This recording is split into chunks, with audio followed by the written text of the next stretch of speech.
you mangy dogs. Swab the decks and hoist the sails. The guns on board be needing some proper manning. Pieces of 8 and a fine wench on your arm. If you work, be not too shoddy. Be careful not to flounder too badly, though, or you may have to dance the hempen jig as we see you to Davy Jones. Jeffy, my boy, on with the show.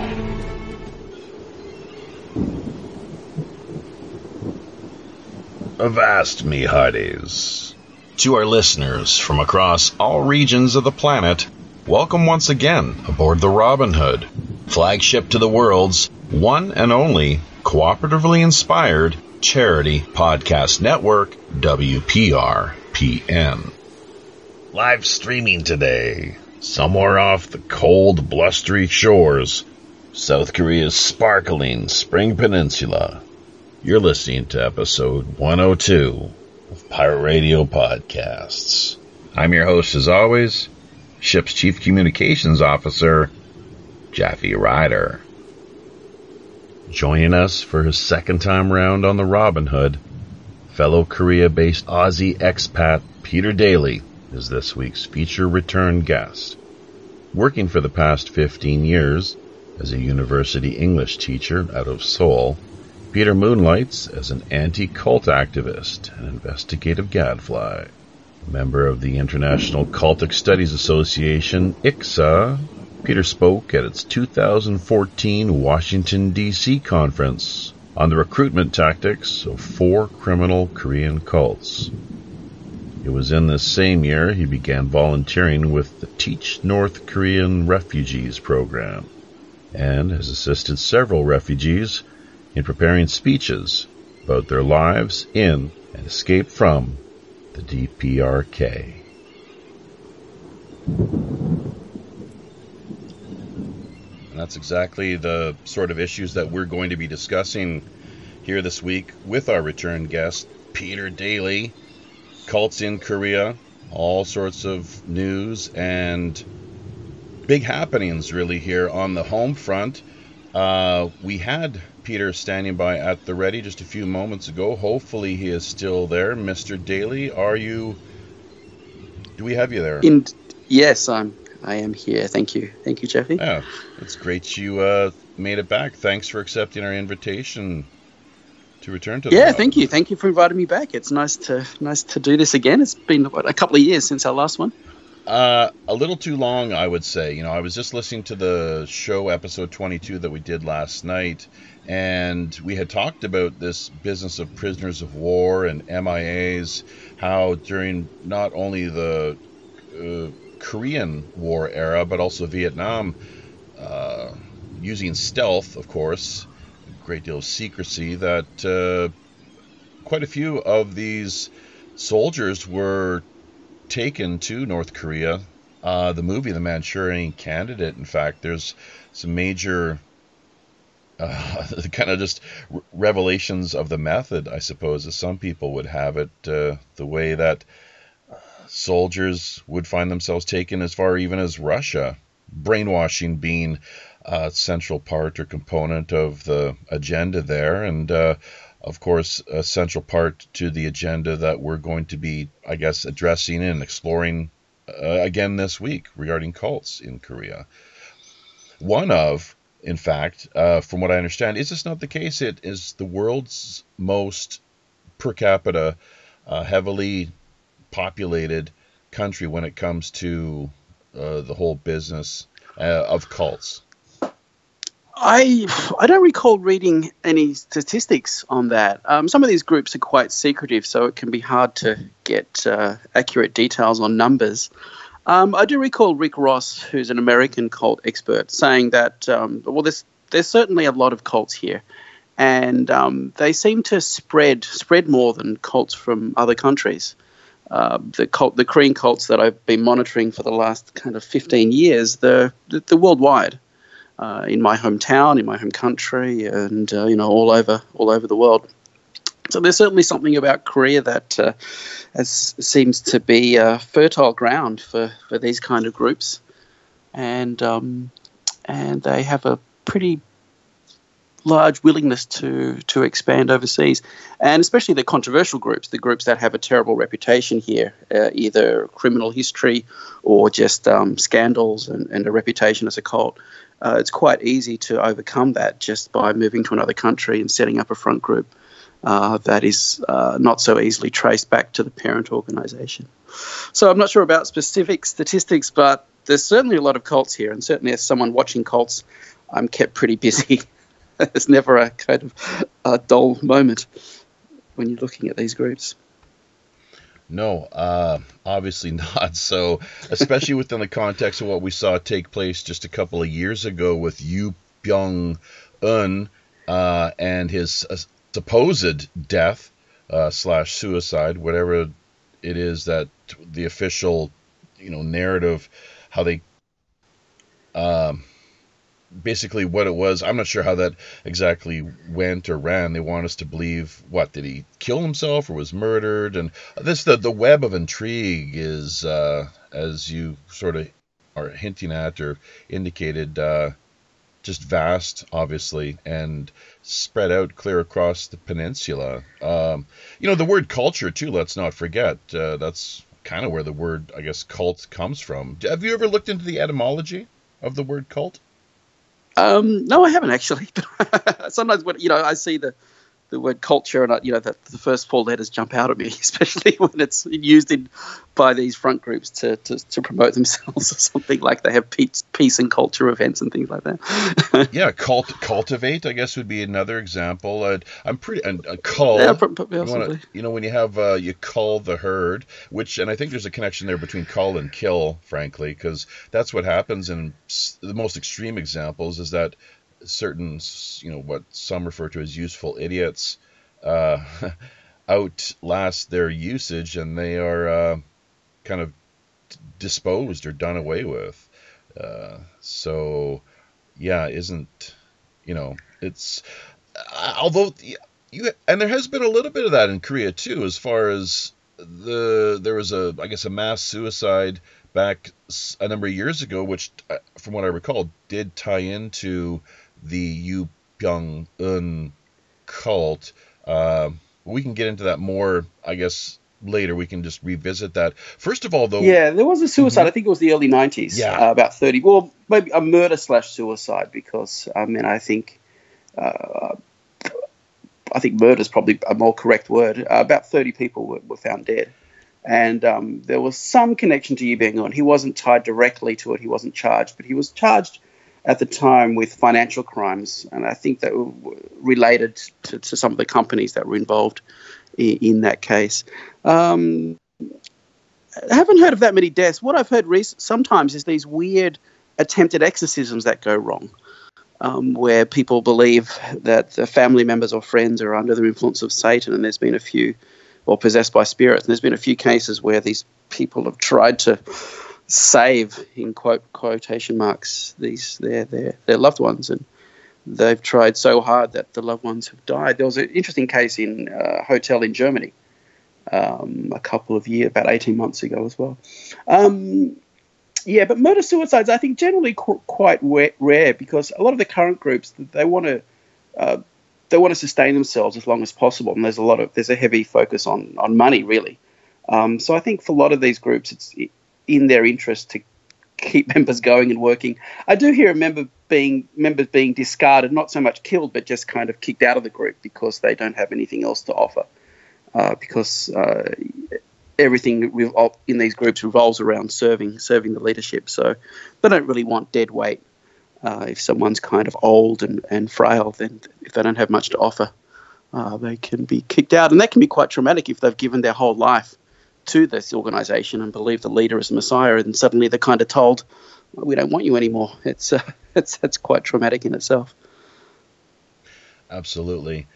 Now, before we really get into, any further on down the rabbit hole, as it were, let's just step back for a minute and kind of revisit or take a look at and reflect upon what you have actually been up to since we last spoke. There's been a number of interviews that you have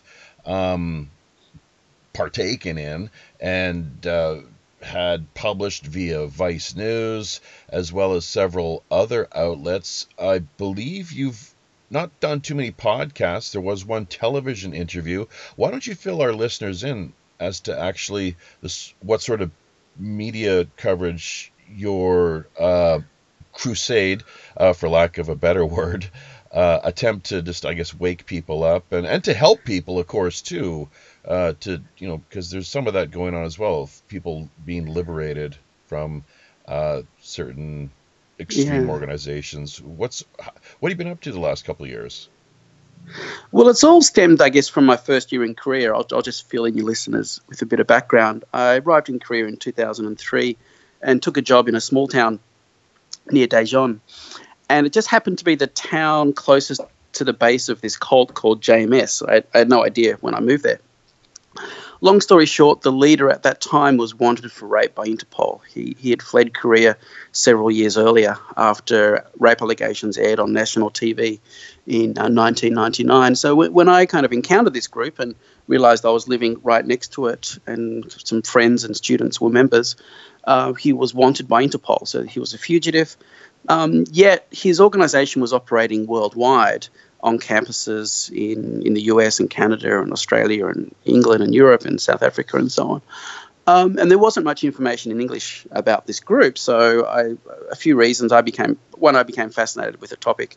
There was very little information in English about this group, despite its presence in most English-speaking countries. And my roommate was kind of traumatized by the group. She was a member for a while, and when she left, she was stalked, and the members that she'd considered her friends while she was a member told her that God would kill someone in her family because she simply decided not to be involved with this group anymore. So I started my website while he was a fugitive, and then in 2007, he was arrested in China. He was the leader, Jung Myung-suk. He was then extradited to South Korea, where he was imprisoned, found guilty of raping members, and sentenced to 10 years in prison. And what's interesting recently is that that prison sentence just came to an end. So in February 2000, this year, just a couple of months ago, he was released from a prison in Daejeon. And so a lot of the media interest has been stemming from his approaching release last year, and of people that have been victims of the cult in English-speaking countries, like especially my own country of Australia. And so, there's been more media interest. The most recent TV interview I gave was with ABC, Australian Broadcasting Service. Australian Broadcasting Corporation. It's the equivalent of the BBC, so it's the national broadcaster, and it was their main current affairs show. So it was quite a privilege, and I was quite honoured to be involved with some pretty significant media and journalists. And that explored the story of a father whose daughter is involved in the group. She was a student at Australian National University, ANU, in Canberra, and recruited into the group. So essentially recruited to be a eventual bride of the leader if he wants her at that deep level. And then the family relationships have soured.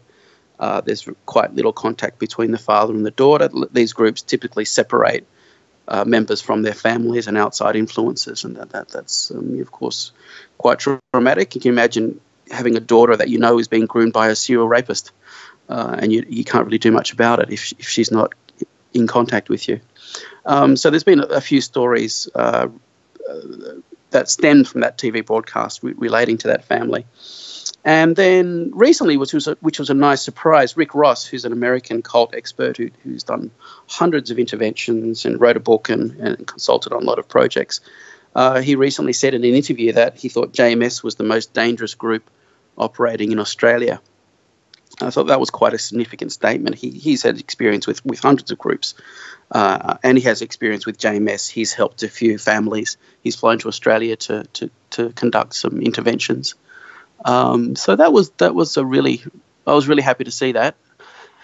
And what else? So with the release is also interesting because it coincides with the rise of the Me Too movement in Korea. So as there's been all this kind of awareness of sexual assaults, and kind of a movement to empower more women to come forward. And historically, it's of course not an easy thing to do, to come forward and to talk about being sexually abused and to name your accuser and so on. We have, while this movement has been gaining momentum, the release of a man who I think is probably one of the most prolific serial rapists, certainly in the country, Korea, if not Asia. And it is still very much an organisation geared towards the recruitment of young women. He's older. I mean, that's probably the only thing in his favour in regards concerns about him reoffending. But nothing about the psychology of the group has changed. They're still very much focused on him as the messiah. Just this morning, actually, I was sent one of their new front groups in Holland, and it's focused on young women through modelling front groups. So it still very much looks like an organisation that is working worldwide to bring young women under its influence. And then if history repeats itself, these women, selected women, not all of them, will be brought into the inner levels of the group, the deeper levels where sex with the Messiah is part of the doctrine.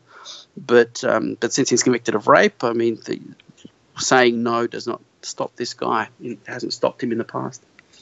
So that's where things are at the moment. That's with JMS. I mean, there are other groups that are operating that I've been involved with some media reports. But I think JMS, I think it's inevitable, really, that there'll be at least future scandals. And it's primarily a university cult in that in Korea, they're operating at universities.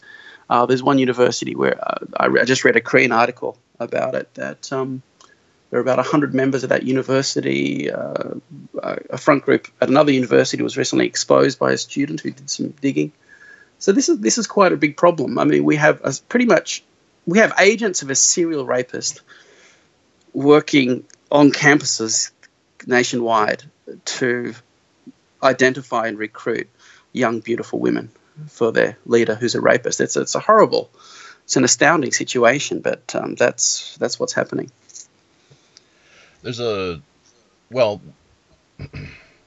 Women are primarily the victims here, of course, and that's been the case historically.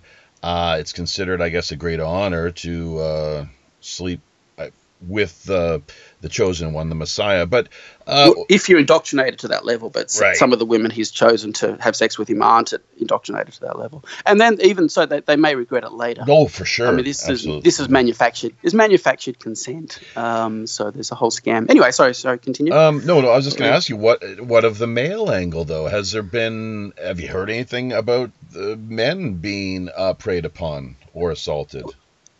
It's pretty much the same kind of allegations and issues that you have with any cult. For the members that aren't sexually assaulted, it can be exploitation, financial exploitation, exploitation of their time, being separated from their families. You know, I have been in contact with families who have sons involved, and some of them can lose contact with their children. So, or when I say children, I think some of these I'm talking about people in their kind of late teens or early 20s. And some members have been persuaded to commit acts of violence. So male members there have been acts of violence here in Korea against critics and journalists in the past. So although it's the primary demographic target is young women, male members serve a role. And essentially, it's a miniature society. So they need male members, and they have these little miniature mass weddings, like the Unification Church, and JMS is a splinter from the Unification Church. The leader, Jung Myung-suk, was a member of the Unification Church before he started his own cult.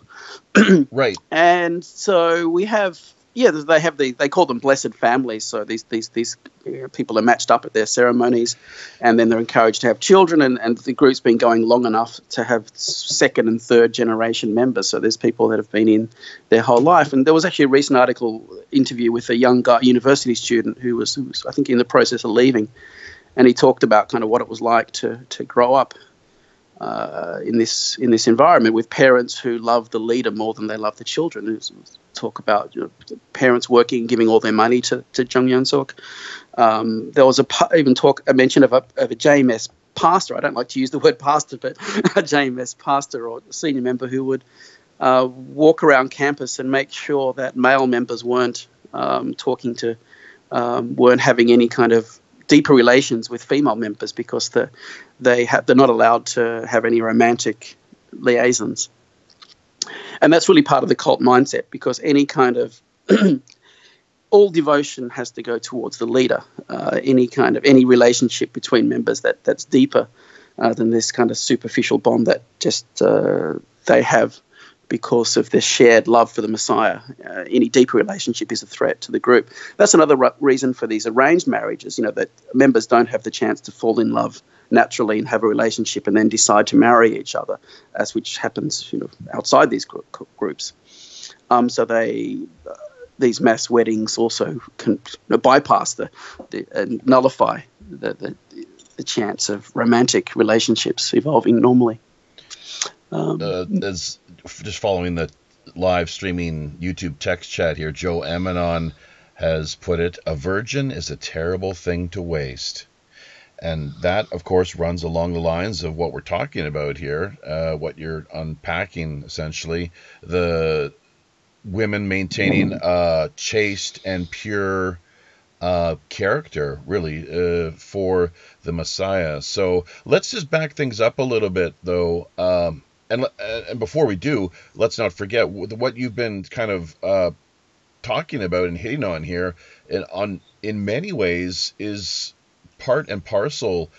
When it comes to the whole business of cults, they operate very much with these same features and characteristics. With the Messiah, of course, at the top, usually some charismatic charlatan, essentially, whether it's David Koresh or Charles Manson or you name it.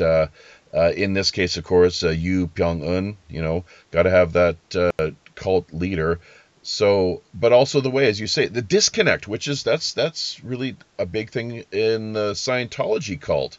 That's really Jehovah's Witnesses as well. Yeah, you got to cut them off from their families. You take all their money and so on and so forth. But just for a little historical context, because a lot of our listeners have no idea really. You talk about the Unification Church, that I believe is the Moonies, and this JMS has its actually historical roots. It's arose, I believe, as a break-off kind of splinter group, which there's a lot of in Korea and has been the case over the last, 50, 60 years or so, really.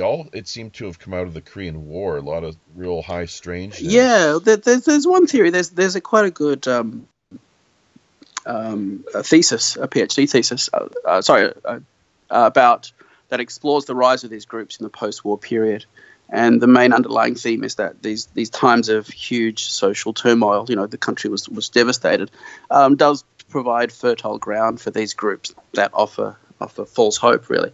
And so the Unification Church that began at the end of the Korean War and in the years after the Korean War was when it gained momentum.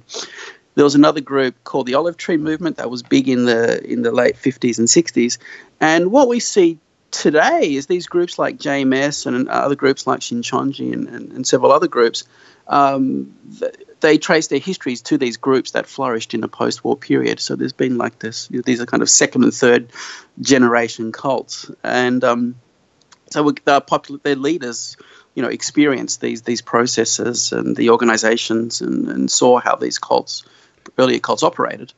And then, pretty much, decided they could go on their own, and that it's better to be at the top. If you're in a cult, you might as well be at the top. That's the place to be. Moon Sung Myung actually declared himself to be Jesus returned, correct? Pretty much. He calls himself, the fulfilling of the testimony. I think that the doctrine is Jesus didn't fulfill his mission, but he's returned to do that. He's the person most loved by God. So it's pretty much whether they call themselves the Messiah or any other similar term, the idea is that they're God's sole authority on earth.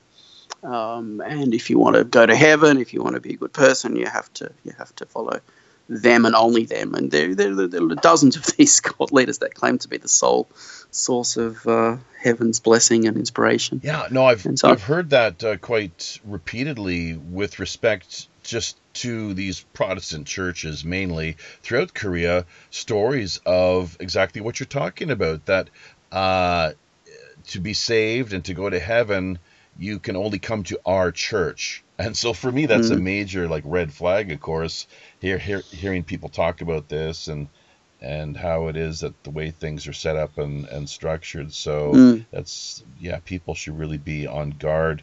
Well, one thing I see in the indoctrination material of these Bible-based Korean groups is very early on they'll disparage every other church. Christianity has made these mistakes. All these other religions are imperfect for whatever reason, and sometimes they'll often have one little hook that they say that they kind of hinge their authentication on, whether it's something to do with the Sabbath, with the blood transfusion with the Jehovah's Witnesses. That's something they say that only they have that interpretation and they've got it correct, things like that. So they can often pick on one little small detail and say that only they have the correct interpretation, and that paves the way to them being the only correct church and the leader being the person chosen by God. There's lots of little tricks that they employ. But what's also interesting is the similarities between the Bible-based cults and the non-Bible-based cults. They're really, the same entities below that exterior of clothing that they wear. So beyond that, and just the language involved, it might be very similar. There's one group called Jongshim. What is it? Yeah, their leaders were chosen by the creator of the universe. So instead of relying on the Bible and the notion of God, they just have different language for the same concept. So it's not technically a Bible-based cult, but they're so similar. The authoritarian, totalitarian organizations, and the only difference is being the language that they employ and how they authenticate their leaders' amazing special role. As we often like to remind listeners here via Pirate Radio podcasts, the word government itself simply means mind control. So one of the questions that I had for you actually was, what's your position on, because a lot of people have talked about this, let's not forget, the cult of the state, hashtag statism, just another big cult. What are your thoughts regarding the state? Well, I've certainly seen lots of reports that talk about Trump and the similarities here, and the kind of move towards totalitarianism. There is a great book. What is it? 20 Lessons from the 20th Century, and it's about the totalistic movements in the 20th century, and talks about the warning signs and how these totalitarian regimes of the 20th century came into power and were able to gain influence. And disparaging the press is one thing that of course can happen early on, and we see some utterances related to that quite daily from Trump. I'm sorry. Did you say disparaging the press?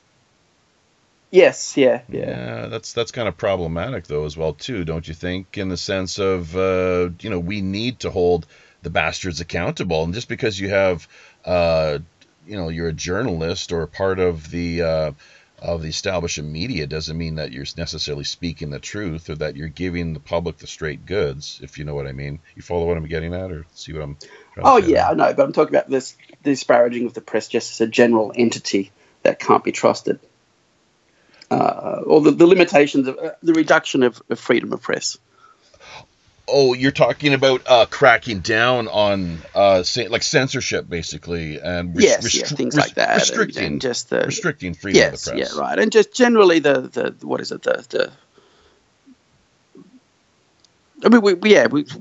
little getting off topic to to cults a little bit. But I think any kind of government or any kind of organization can exist on a continuum regarding freedoms.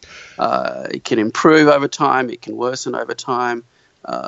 Anytime a government gets a new leader, there's lots of changes that can take place.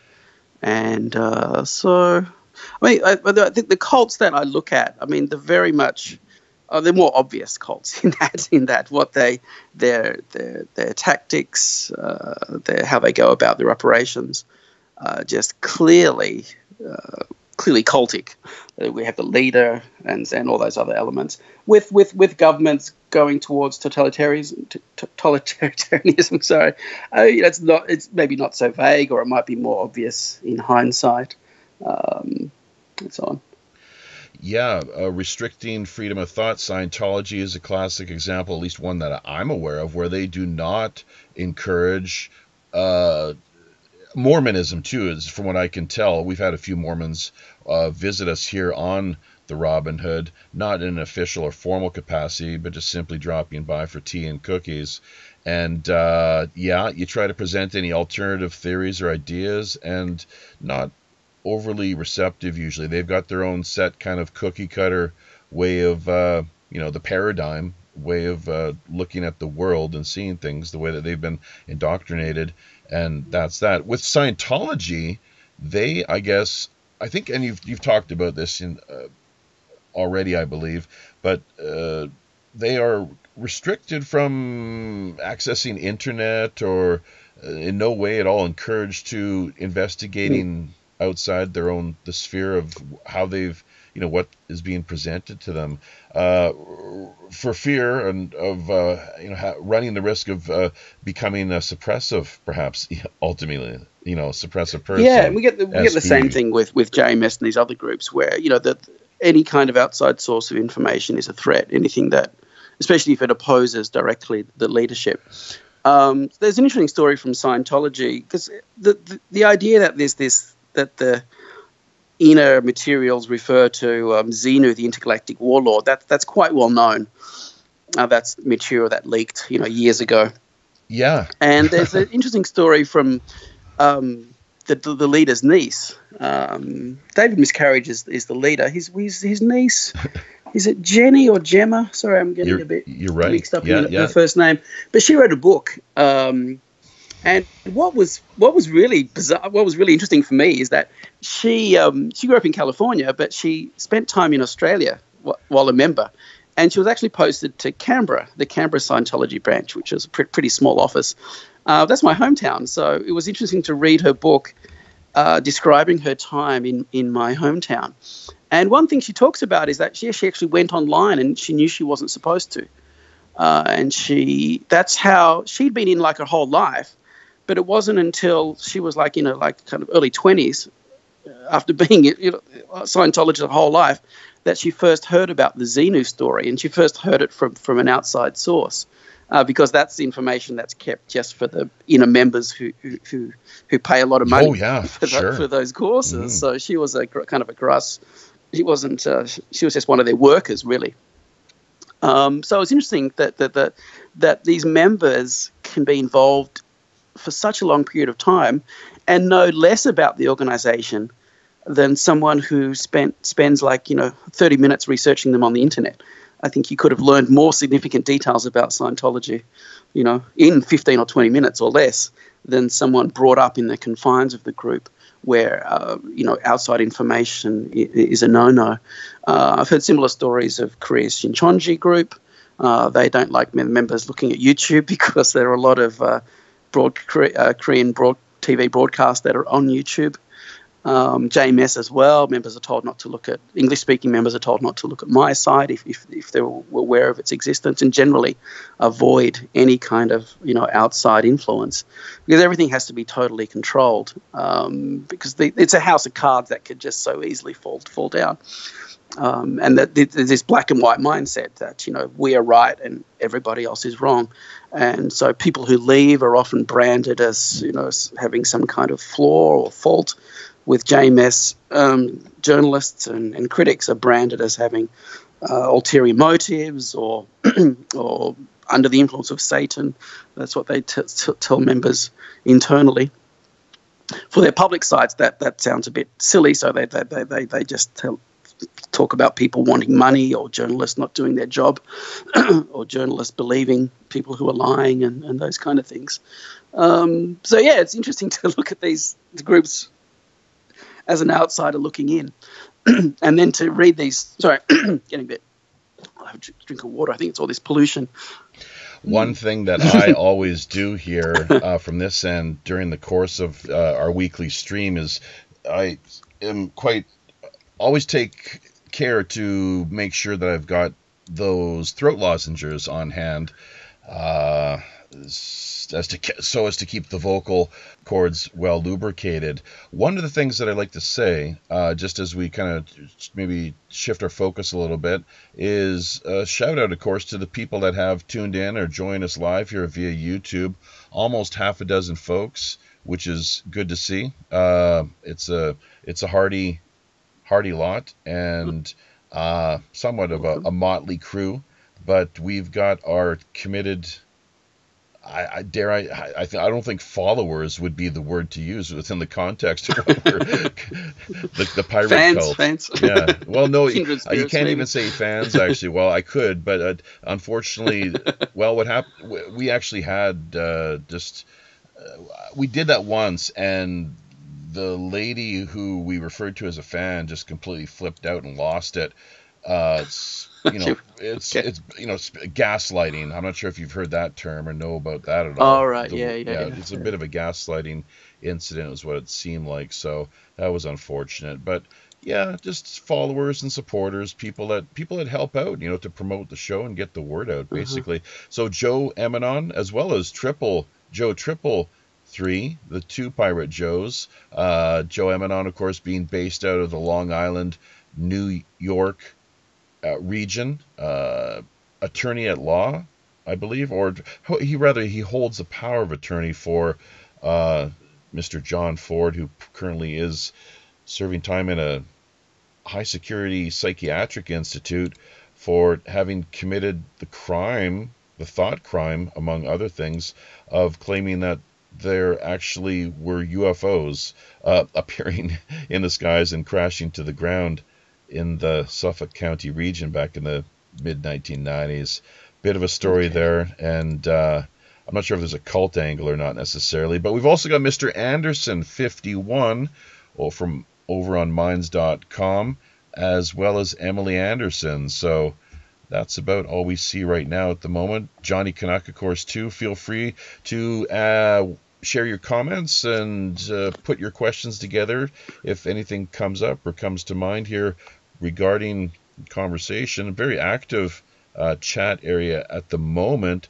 We got the Steemit link in there, so people can check that out if they have a Steemit account put together and help to get the word out as far as the show that we're streaming out this week. Joe Eminon claiming to be a total atheist. #theocracy. Mr. Anderson talking about, well, I'm not sure what that is exactly, but I have a video of Mormon missionaries on LSD. Really funny. LMAO. #Utah. That's right. So, yeah, Mormon folks, real nice people, basically. I mean, anytime I have, well, the Jehovah's are a little different. Usually the Mormons call if they want to drop by and visit, but I kind of get a little creeped out by these old Korean ladies that, come around and they don't really knock on the door. It's like they're scraping or something with their fingernails. Really strange. I did hear a story that they leave a mark next to the door if the person is either open or not open to further attempts. So there might be a little notch on the doorway. Hobo can't. And they'll know what that means. It's a signal to their colleagues. That's either this person is interested or this person it's possible, and so on. So yeah, I've heard that story. I'm not sure. I'm not sure what group it was in relation to. One of the groups that obviously goes around door knocking a lot. I actually had one of my students. They were given a homework task just to write a personal narrative. I think the topic, it was a free topic, and her topic was the worst homestay experience. And so she went on a homestay in Utah. She was studying, I think, a few months at a university, And her homestay was a Mormon family, and there were a few students staying with the family, and they all ended up just taking off, getting accommodation elsewhere. The family, they gave her a copy of the Mormon Bible in Korean, and there was some like football event, some party related to a football match that she wanted to go to experience American culture and hang out with her friends, and the family was like dead against her going. They wanted her to go to this church event. So yeah, I thought that was quite interesting, and I really felt for the girl. She said it was just horrible, and her roommate just took off and left, and then someone else. Then she eventually got accommodation elsewhere as well. That's a shame, I know, because I used to work at the international office at my last university, so we hear a lot of stories from the students and have contact with the homestay families, and there's wonderful homestay families. It's great when they take that on that responsibility with the view of helping students and giving them a good experience. But then sometimes you do get some families that are either just in it for the money or have some kind of ulterior motive or want to push their agenda. So that was one little experience I had with the Mormons. Where was the homestay? Somewhere in Utah. I see. Well, how about that? Well, here's I think a timely kind of key question then, pertinent to our conversation at the moment. And what is the distinction in your mind then between a cult and a religion? And as far as that goes, don't all religions, including government and so forth, meaning, once again, the word, it just means mind control, folks, gubermente, the control of the mind. And that's why we here on the Robin Hood really like to promote autonomy, which is more the self-naming approach to doing things, spiritual awakening and so forth, realization and empowerment. But, don't all religions exert control or try to over their followers and disciples? And just once again, the distinction between cults and religions, where do you draw the line? Yeah, I think distinction is really one of levels of control and level. And we can think of any kind of organization, religious or otherwise. Anytime there's more than two people there and a power differential exists between two people, it can be between a music student and a music teacher, there is the opportunity for abuse. And there's like a continuum between a safe group that will, not try to take over a person's life, and these extreme groups that are really the groups that I look at really are criminal organizations. And one example is ease of exit. If you're in a group and you can tell them that you decided to leave, or you're moving to another town, or you just got other interests, the cults, the most extreme cults, make leaving as difficult as possible. The mass weddings are one example, where you're attached to a member, and then if you have children involved in the group, your children might worship the leader more than they love you if there's been successful indoctrination. And there's also no legitimate reason to leave these groups. If you leave, there's something wrong with you, or you've been led astray.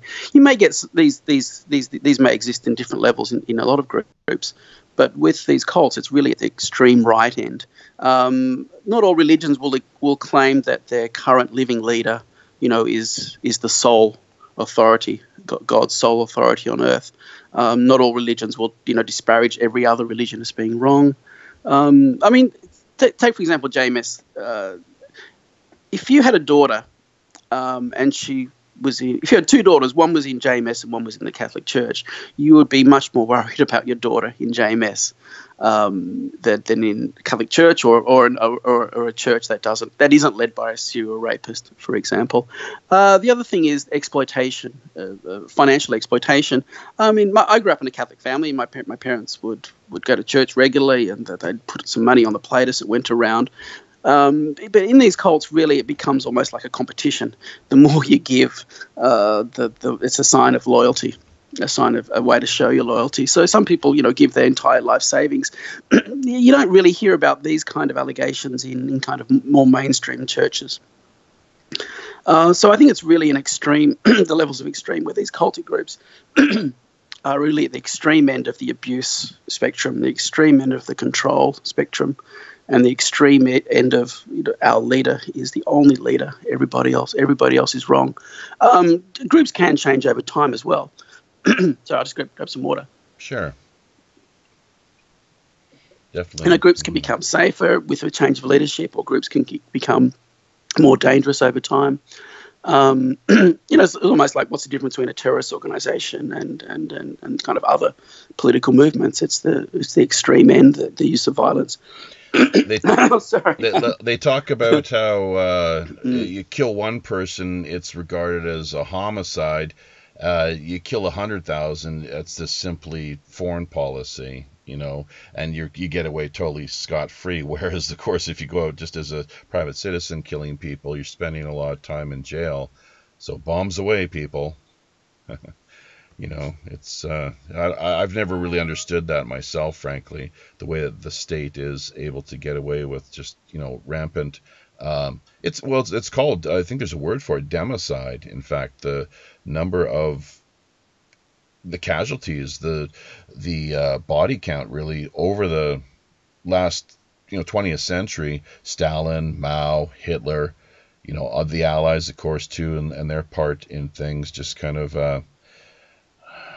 I'm not sure what it's quite sad, obviously, anytime there's an outright war where people are dying, losing their lives, even to the point, and this ties back into the cults more particular, I suppose, where their jobs are being lost, and the coercive, the pressure end of things and so forth. So there's a lot of manipulation for sure. I think what you were talking about or going on, trying to emphasize just a few minutes ago, the way that with the coercive extreme nature, but just very, very just the cunning. I think that's a word in Korean which is, there's a reason that's a Konglish term, as you and I know, cunning.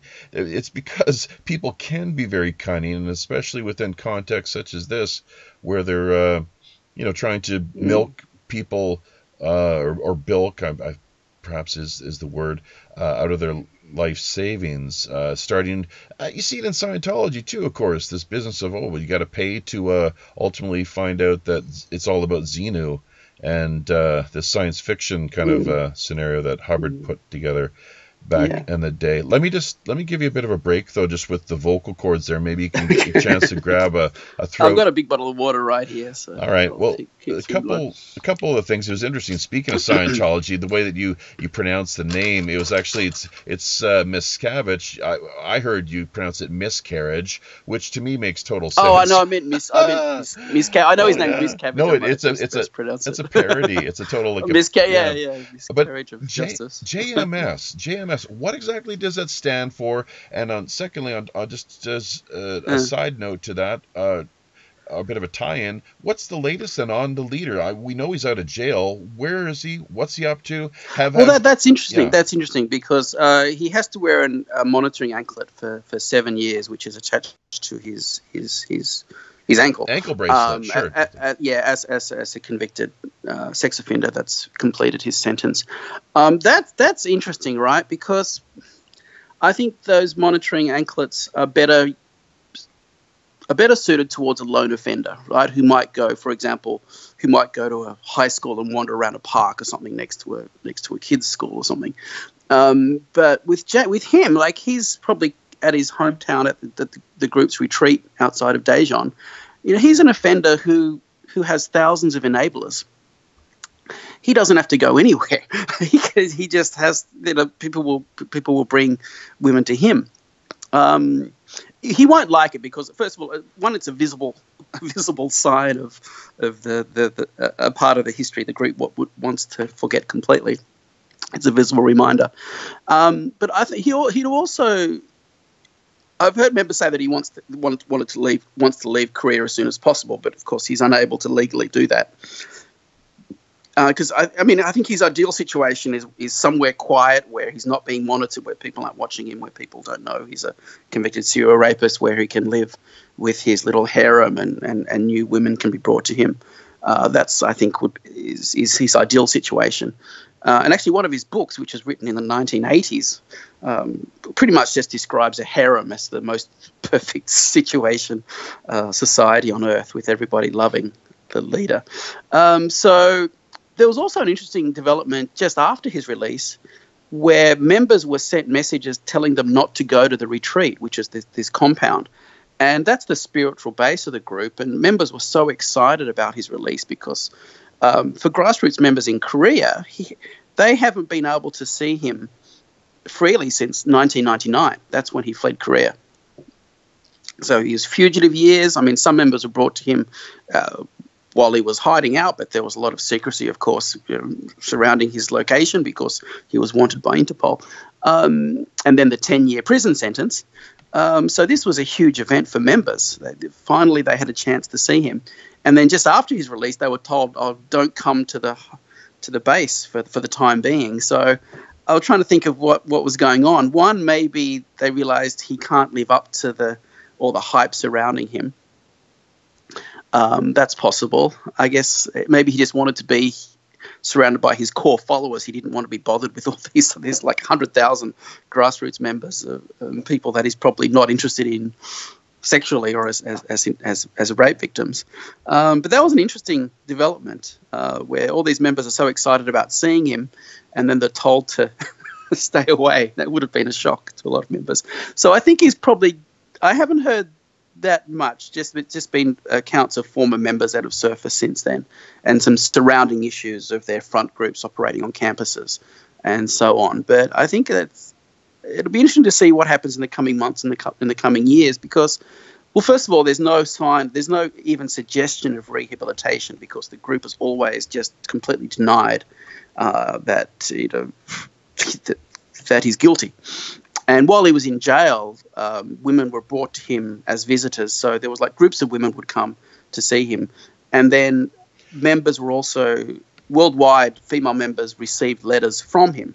They may not have been written by him, but they were, members believed they were from him. They were probably written by a committee, by the leaders outside, because these love letters to members probably wouldn't have been able to go through the jail system.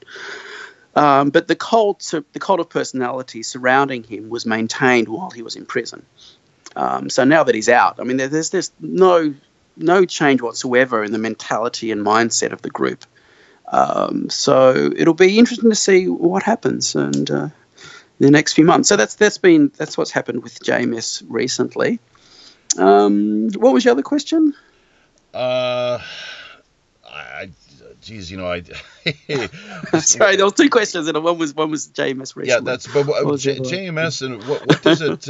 What does it stand for? Well, what does it stand for? But hang on, before we do that, let me just add a little something more too. What is the distinction then between people, charismatic leaders such as Yu Byung-eun and this guy, whatever his name is? I'm not clear at these Korean names. Just maybe you can lay that out for people. But the guru is the tradition as they have in India.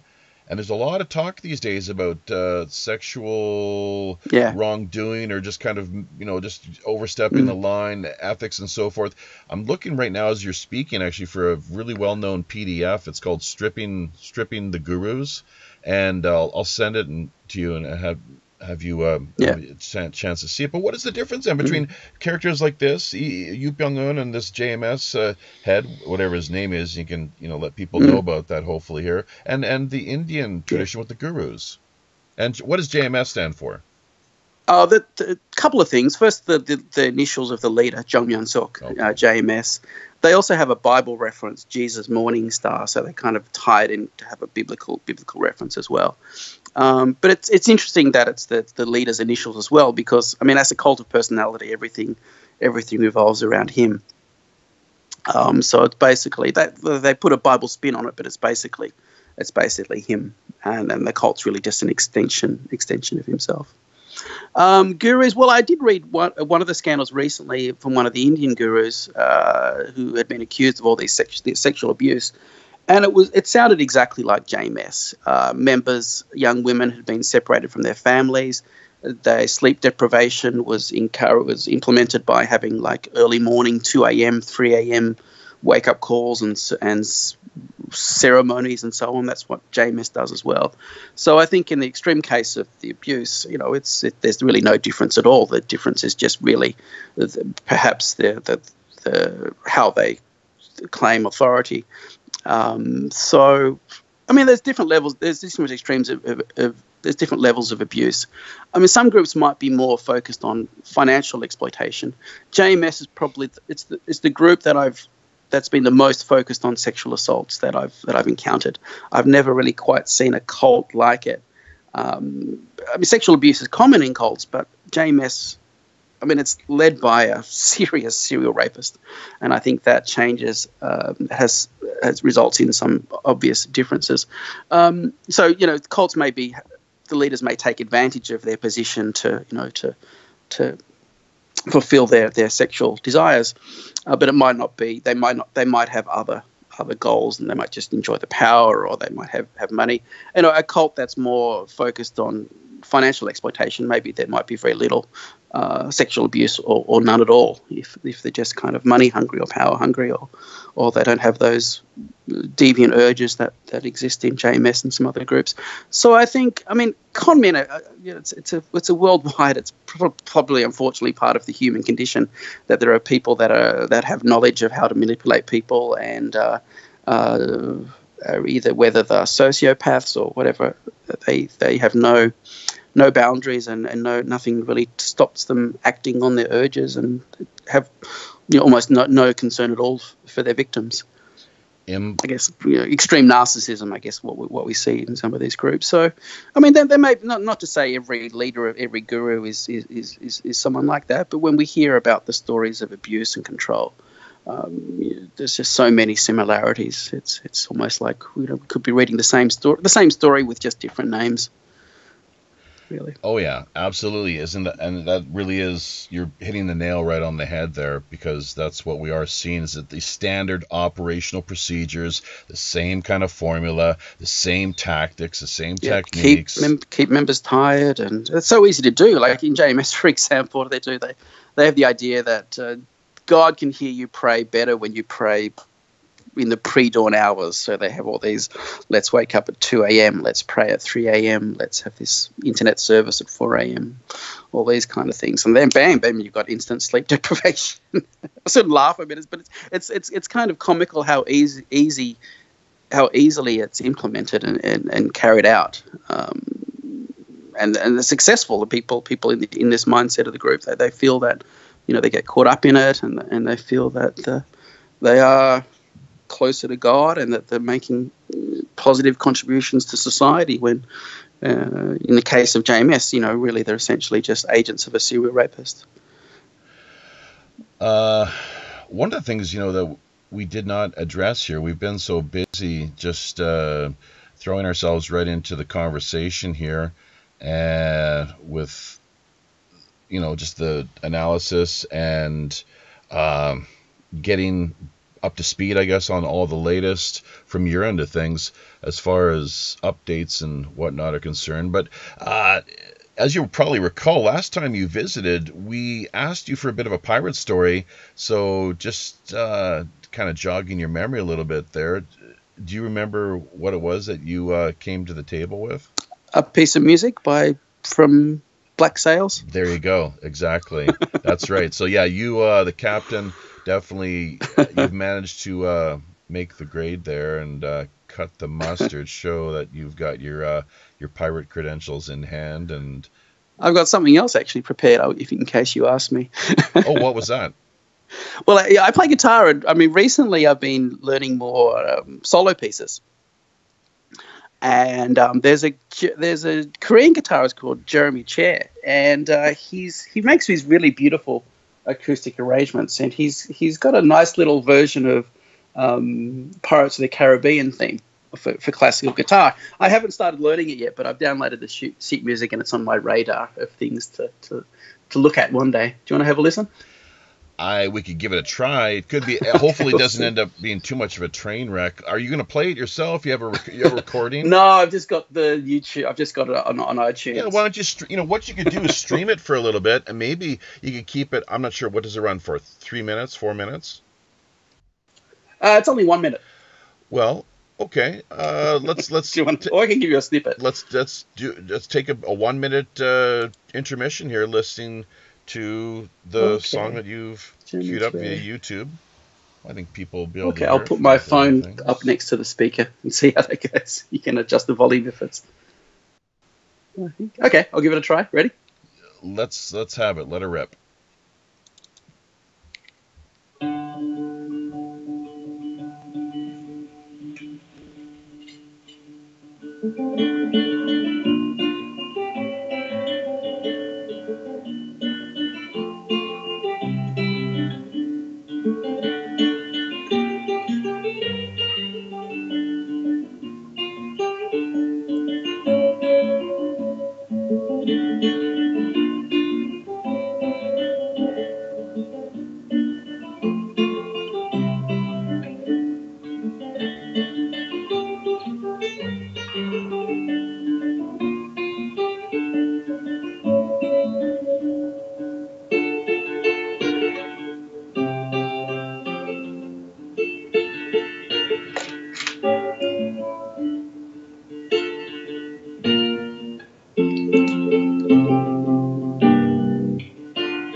There you go. How was that?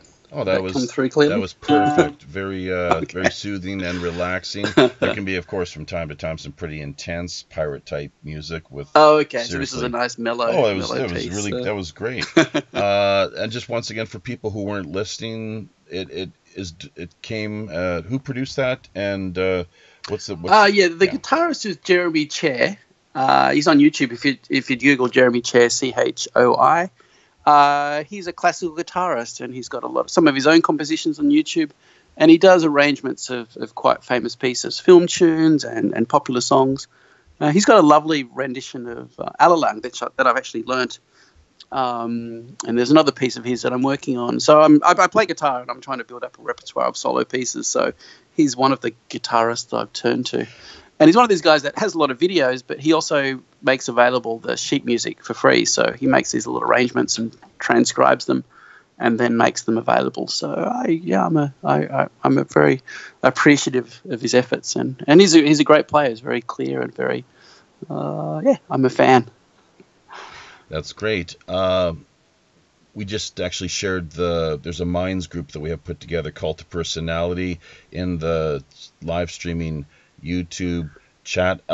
Speaking of music and so forth, we actually contacted you just a couple days ago asking if in fact your group has done any recording, and that being of course because we from time to time produce what we're calling the Minds World Indie Music Showcase. It's our 4th installment here. Will be coming up hopefully before too long, but you guys have not done much recording together.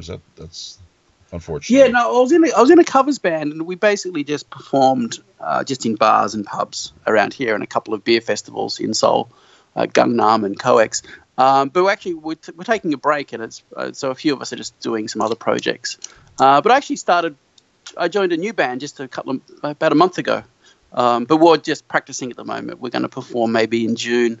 But it's the same kind of deal, kind of just covers. Well, not just covers. They're a lot of fun to perform. But kind of a pub band or event band. That's what we're aiming for. Have you had a chance to appear or perform at HBC, Haebyungcheon, over the years? Oh, yeah. Well, I live in Haebyungcheon, so we've done the festival a few times. And actually tonight I'm playing a little solo set at a bar called the Underground Bunker? Mm-hmm. Right by Bonnie's Pizza, if you know it. So, yeah, it's a great place to live. There's a really big musical community around here.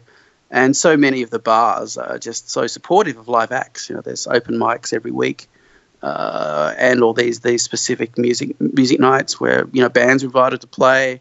There's one event coming up which is just for original songwriters, so it's a chance for people who write songs to get up and showcase their skills. So there's a variety of different events to cater to different artists, and it's a great place to live.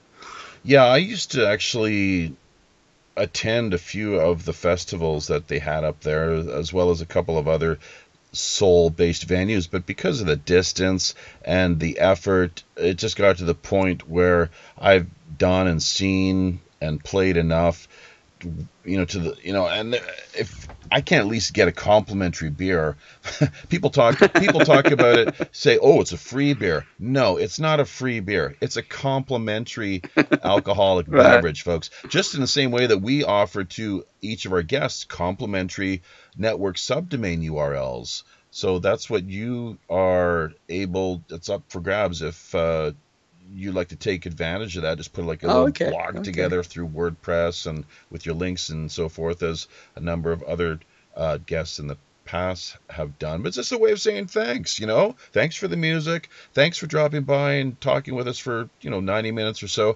Speaking of which, we are now at the top of the hour. We've got about another 30 minutes here until we head on off to the Rogues Gallery end of things. You, as you've said, kind of pointed out or laid out for our listeners, is that you've got to head off, I guess, but you might be able to stick around for a little bit of the after show. Still not too clear, really. I know last time I was listening once again to the show we did just a couple of years ago, episode 22. People can find that easily enough in the Podomatic archives if they want to go back and look at the topics that we covered in our last conversation. But what the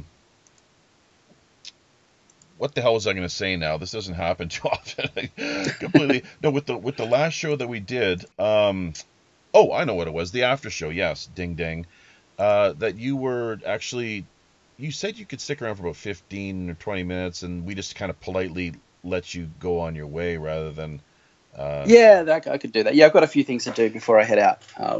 One of the things I will say, with the time that we got here, maybe we could take a little more rapid fire approach, and that might mean that I'll have to jump in a little more and be a little more proactive here, as far as concise. Try not to be too rude or cut you off, but it's just I got to jump in and so we can rattle off these points. But the whole business of once again MIAs, POWs, Bo Greitz. I'm not sure if you know about that, but who is the candidate that was running for president back? He was the independent, the short little guy. Who did you have back then? You had Bush, Clinton, and Ross Perot.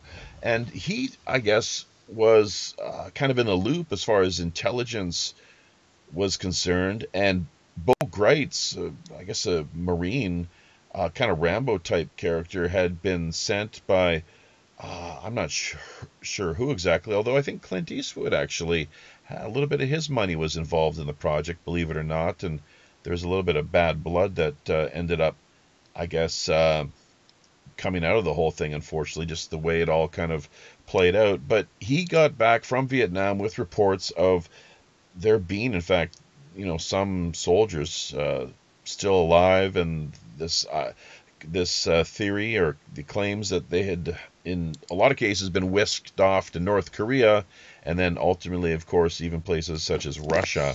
So once again, going back to the whole Manchurian candidate sort of idea, basically. But let's, do you want to address that in brief then before we move along? Well, I know about the Korean War, and that there are some, possibly maybe 60,000 POWs that were kept in North Korea. I don't think there's any brainwashing. They were just not allowed to leave, and then they were put to work in mines. English and teachers eventually, too probably don't. Let's not forget. I would imagine. Teach us English, please. Sorry, teach us English teachers. Teach us English, please. Thank you. Can you? Can you hear me? Yep. But I was talking about Korean soldiers, South Korean soldiers in the Korean War. Oh, right. Okay, gotcha. Oh, I see. And hey, so when the war ended, there was 60. They had the estimated to be up to maybe 60,000 were kept in North Korea, and one. I mean, now most of them are probably mostly dead by now. So there's actually a great book, Tears of Blood, a Korean POW's fight for freedom, family, and justice. And I met the author. He gave a talk at my university when I first moved to Seoul, and he was one of these guys, and he actually escaped.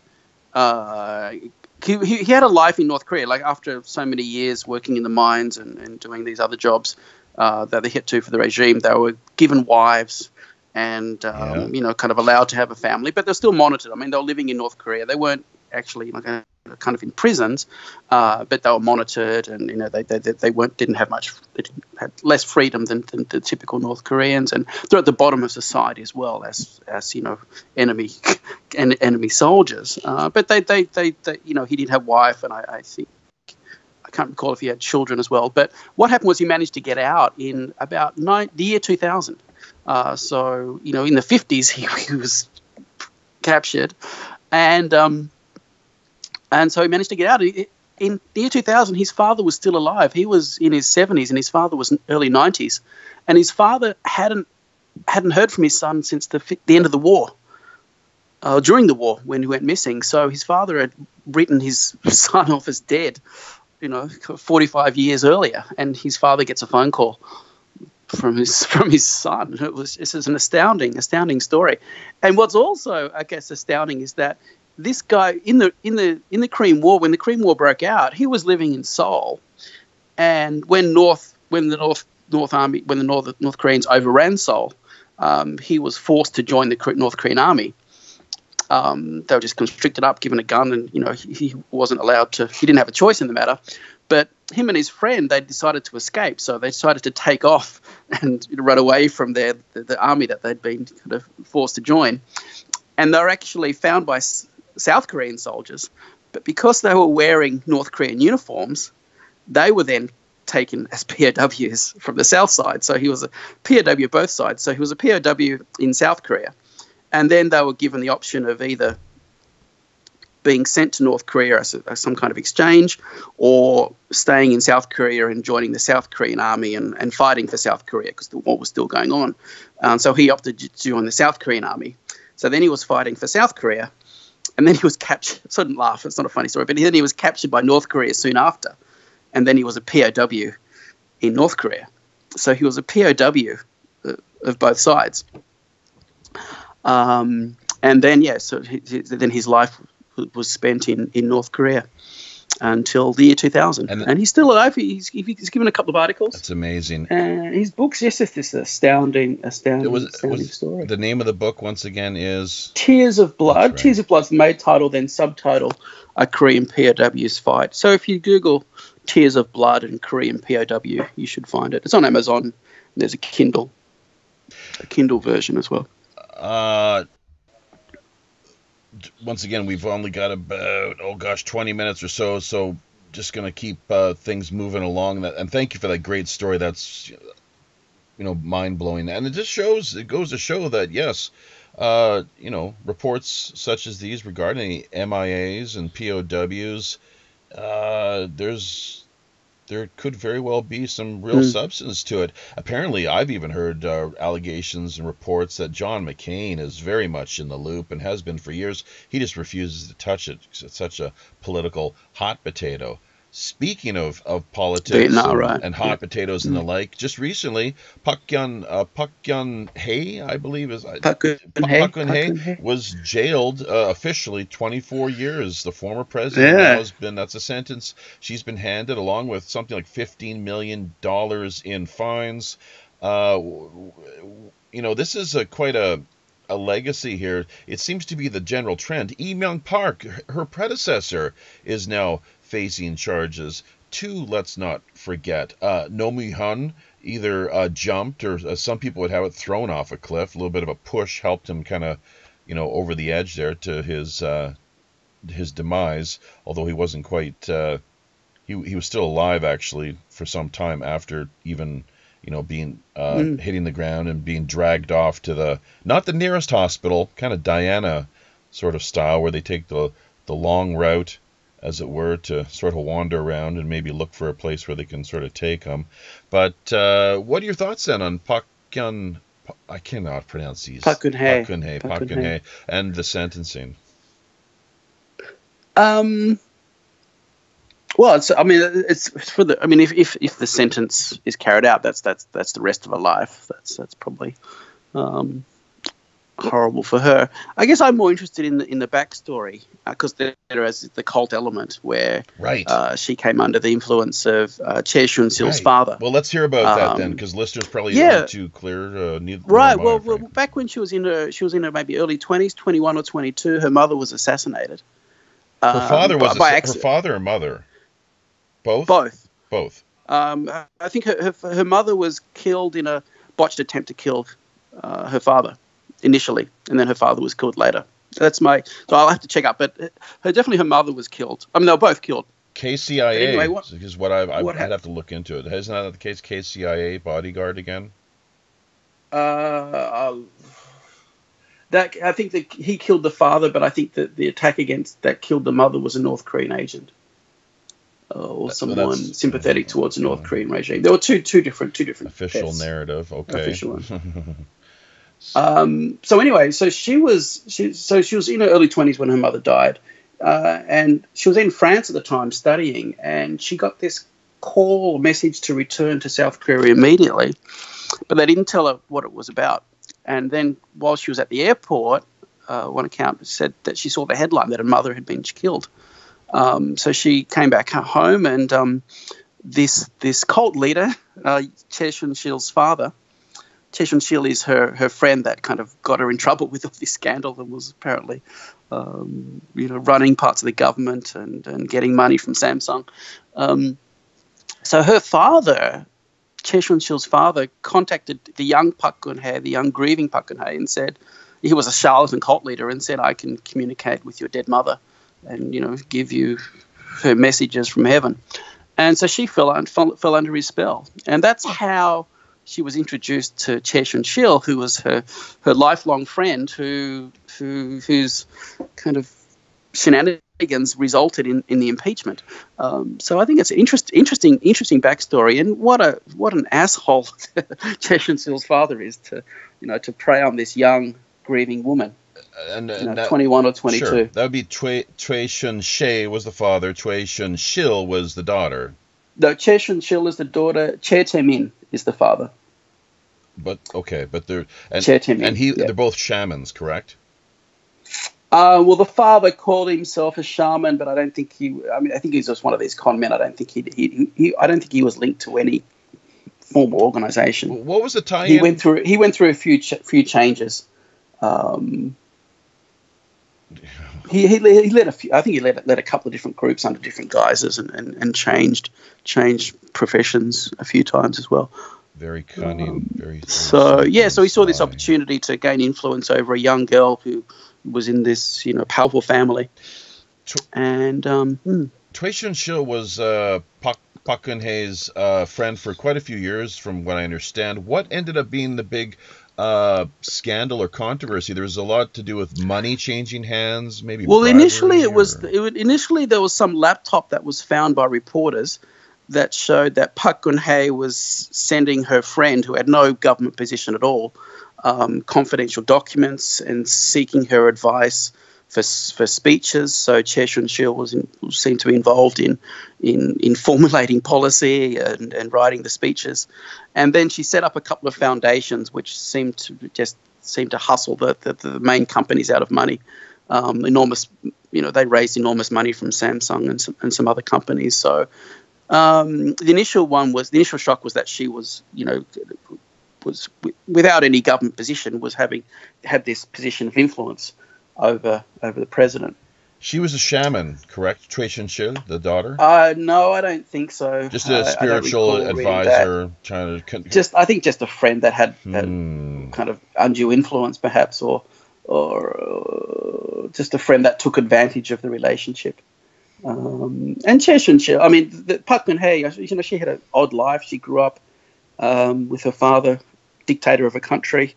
The deaths of them, so she had a pretty traumatic and very unique, unusual childhood, and it would have been hard for her to make friends outside of this weird circle of the government. And isn't it so she may have been one of her only really close friend, and she trusted her, and Che Shun-sil was looking to bank off that relationship. Treachery and betrayal, Game of Thrones, Korea style. So isn't that something? Wow. So I think it's interesting that that event and the Serral Ferry, two of the biggest, impactful events in recent years in South Korea, all can be traced to. There's a cult at the origins of both of those stories. So when these groups, a lot of these groups can just fly under the radar and just damage a few people, but when they clash with society, it's there's such a mismatch between the groups' ideologies and how they operate with the wider society that sometimes these astounding stories result in astounding events take place. Isn't it something, too, the way that so many presidents in Korea, politicians, presidents, they end up finding themselves meeting with very sad and tragic ends? One of the things that I discovered a while ago was actually the outgoing president is, I'm not sure if it's compulsory or not, but the bodyguard and I guess bodyguards that Roh Moo-hyun had were appointed to him and overseen by none other than Lee Myung-park, who people who follow these things will know was his, I guess, was the president who came into power after Roh Moo-hyun exited. Well, so there's the secret equivalent of the Secret Service, which is the Korean Presidential Security Service. Right. I actually worked as an English instructor. One of my students was actually one of, this is around 2004, so Roh Moo-hyun's bodyguards is what he told me. So hey, small world. And that was in Daejeon. Well, my university actually has the contract. I've taught a few of them for off and on for a couple of years. We'd go out to Cheongwadae and have classes with them. They wanted to improve their English overall. Yeah, sure. So I met. That was a fascinating experience. Really interesting people.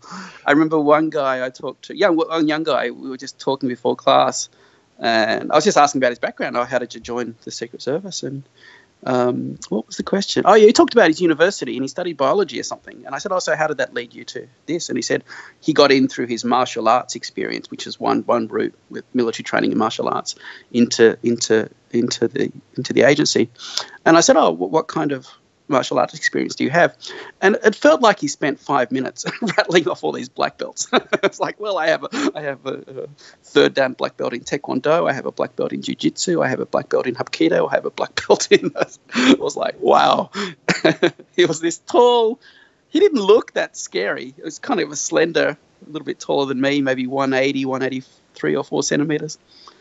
And I said, have you ever used it, like in a bar fight or anything? And he goes, no. And then he said, like, very confidently, if I have to use it, I know what to do. And I was just, my mind boggled at his skills, at the skill level he must have at his fingertips. So, absolutely. Yeah. You wouldn't want to test these people necessarily. But here's the thing that I wonder about people like Roh Moo-hyun. Why did he not have his own bodyguard, security detail, rather than, why did he, how foolish, and, to accept, now, if it's a case of compulsory, if because of policy or protocol or the way it's written. Well, I mean, former presidents are protected. That's one job of the Secret Service here. But I'm saying private security rather than having the state or because once again, Lee Myung-park gave him his bodyguards, and he was in. Pardon me. Well, it might have been the same people as that protected the previous. I mean, it's a. No, but what I'm saying, that the point here is that you're saying there was separate security. The bodyguards that were given to him, they answered not to Roh Moo-hyun, they answered to Lee Myung-park. That was their boss at the time. And I'm not sure if you are up to speed on this, but the bodyguard changed his story about 3 or 4 different times as far as what happened, certain details kind of flip-flopping and very murky kind of, Okay. I'm not up to speed of that at all. Okay, well, with the time that we've got left here then, and it's quite a fascinating story, we'll add all this to the show notes, of course, but episode, I think it was, I wish I could remember what number, I should have made a note of this. 54, let's say. I think that might be it. We interviewed Casey Lartigue Jr., and one of the things that we talked about was the Teach North Korean Refugees program that he has put together. And, we approached it with very... we try not to conduct too much ambush journalism here aboard the Robin Hood, because when we invite guests aboard, it's done so in an open and welcoming spirit.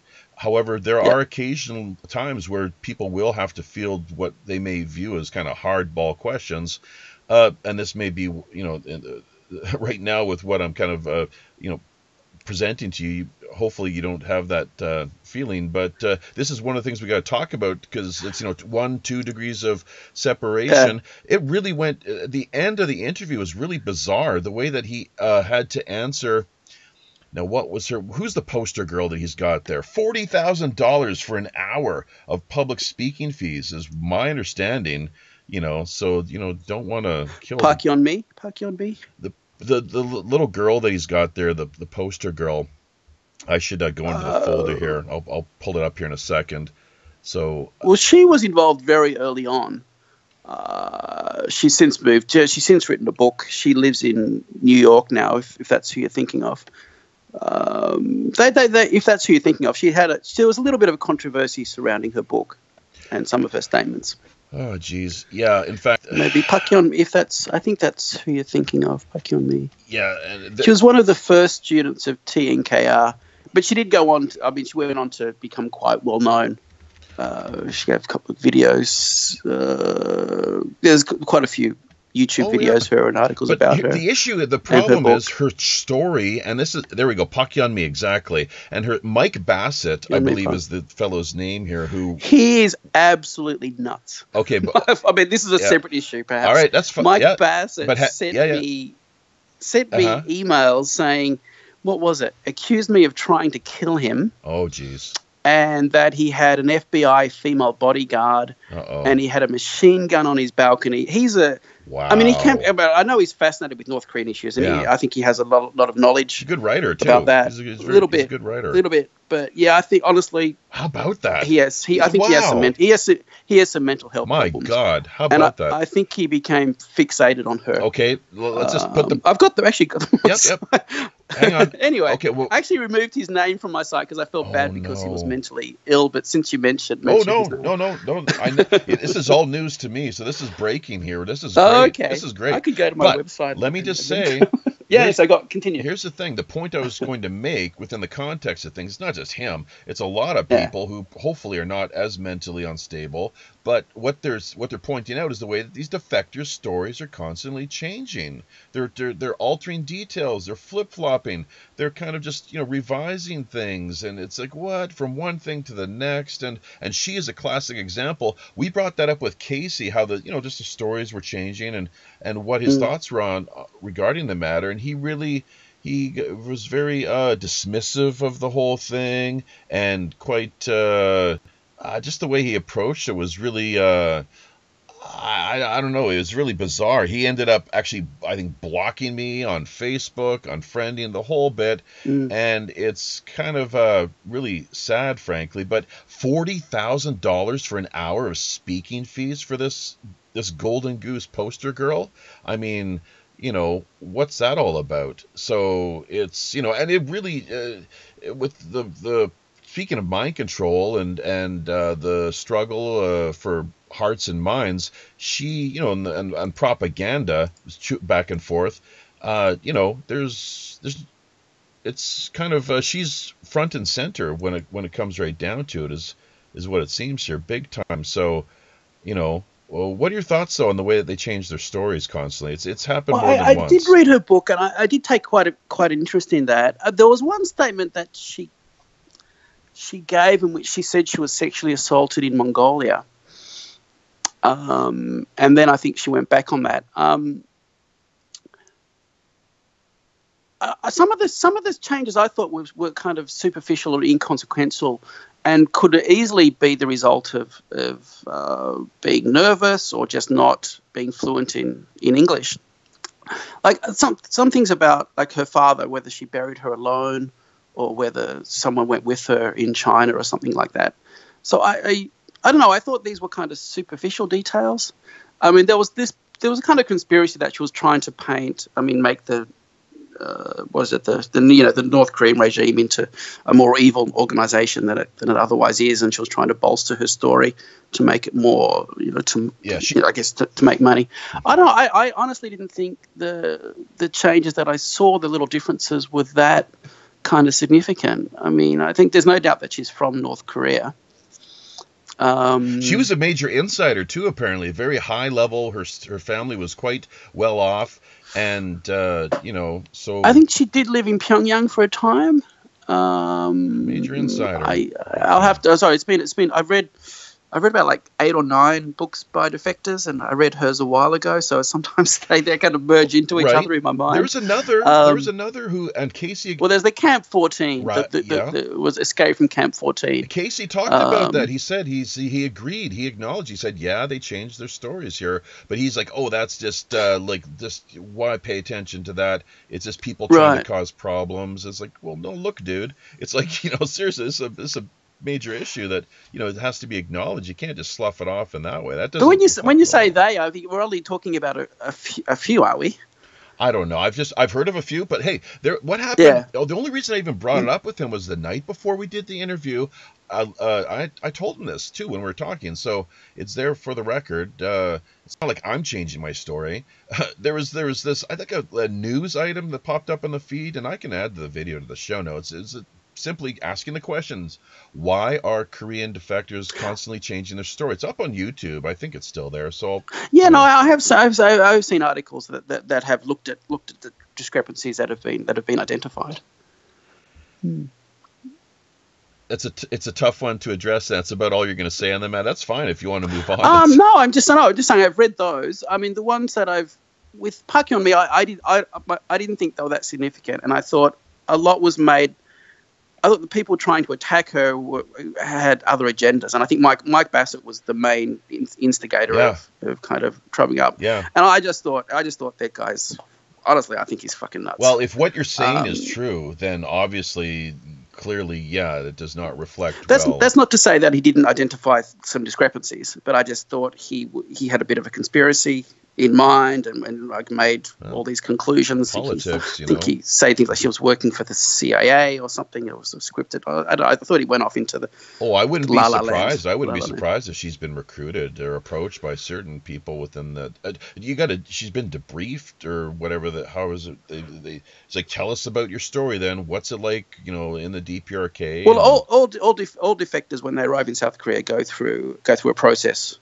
Where they're interviewed, and I guess the South Korean authorities are looking for spies, and it's also part of an orientation process.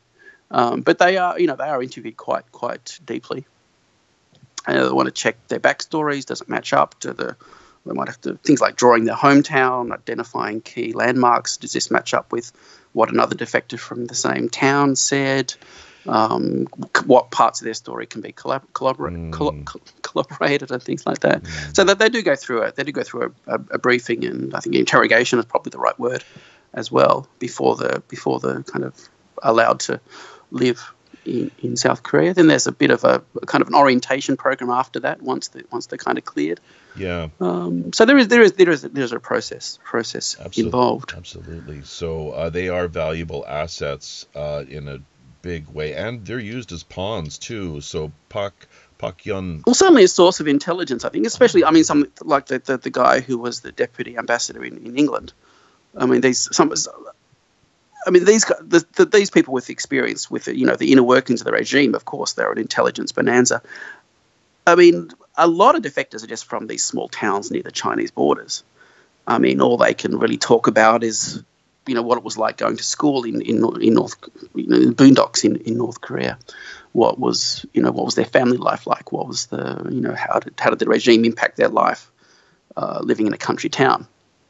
I don't think there's not really much, not much maybe in terms of government intelligence that they could really provide that would be helpful, rather than just adding kind of the picture of daily life and what it's like. So.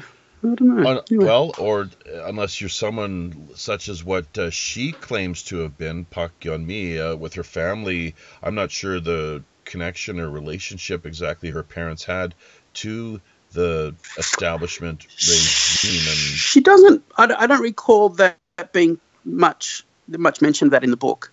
I think her parents. I think they did have a bit of. He was maybe a trader or something. I don't think he was a senior official in the government from memory. It's been a couple of, maybe 3 years since I read the book. But I don't think. Yeah. Okay, we'll have to hashtag fact check. And just briefly then, before we wind things down here, call it a wrap for this week's episode 102 with Peter Daley out of Seoul, talking about cults in Korea for the most part, as well as a few just updates, breaking developments regarding news here from the peninsula that we wanted to ask you a little bit just in brief and see if you know anything about this, bounce it off of you. The Lazarus effect in North Korea. Have you heard about this? The way that certain insiders are, such as uncles and girlfriends, are said to have been murdered in the most heinous and an awful way by Kim Jong-un, only to and the Western media just completely makes the most of that, of course, really milks it for all it's worth. And in the end, these people they turn up alive, months or a year later or whatever. It's happened on several occasions now, just in the same way that these stories are flip-flopping. So, and even Pak Young-mi, she was talking about, the corpses, the bodies, I'm not sure how many exactly, so just, piled to the sky or whatever, which, a lot of people. I think there's something about a river. I think we call something about bodies along a river. Well, the Lazarus effect, though. Have you heard this referenced ever? Yeah, I remember reading those accounts of people disappearing and the reports that they were murdered and then they do pop up. Let's see what to say about that. Well, they've gone somewhere. I mean, have they gone off? What's happened to them? They're not retiring to Hawaii. They're not. I mean, are they? If someone disappears, I mean, I guess that's part of the nature of it's hard to verify what's happening in the country. And if one source says they're killed, or a rumor starts that someone's killed, that's sometimes picked up by some journalists, but the tabloids as well. I'd be interested to know what actually happens to these people that do kind of are out of the picture for a while and then reappear. Because we can't really ask them, so I guess that's a bit of a mystery. But I think his uncle was executed. There's no doubt about that. So it's not as if execution isn't a punishment that's sometimes issued out. Which uncle was this? The uncle who was number 2, Thayer. What's his because his uncle? Actually, I think he might have been one of the people that actually magically and just amazingly, miraculously came back to life. Not him. No. Well, there was a general. There's a high-ranking military official. Yeah, no, this was not that. Mm-hmm. This was not that. Okay. What's his name? I forget the name, but this was. I mean, it was even. I think it was even acknowledged in North Korea. Okay. All right. Well, we'll definitely look into that. Yeah. So I know there have been some that have been described as being killed that did come up. Let me just. I'll just Google Kim Jong-un's uncle. Yeah. Here we go. My computer. Yeah. Well, and reform thought. Thought reform. Jong Song-taek. There we go. I mean, so I mean, it's not as if. Yeah, I mean, sometimes they're killed, sometimes they're not. If they do disappear and come back, where have they been in the meantime? I think that's an interesting question. Yeah. I mean, are they at this kind of a stereotypical re-education camp? Are they doing hard labor somewhere? I would imagine something. I mean, that's interesting in itself. Yeah, so, sure. Again, we don't know exactly. That's the thing. I'd put my money on that. Exactly what you're talking. The re-education camp is what I would say probably. Or just some kind of punishment for some indiscretion, or whether perceived or real. What was the? Yeah, I mean, his uncle was accused of counter-revolutionary, etc., etc.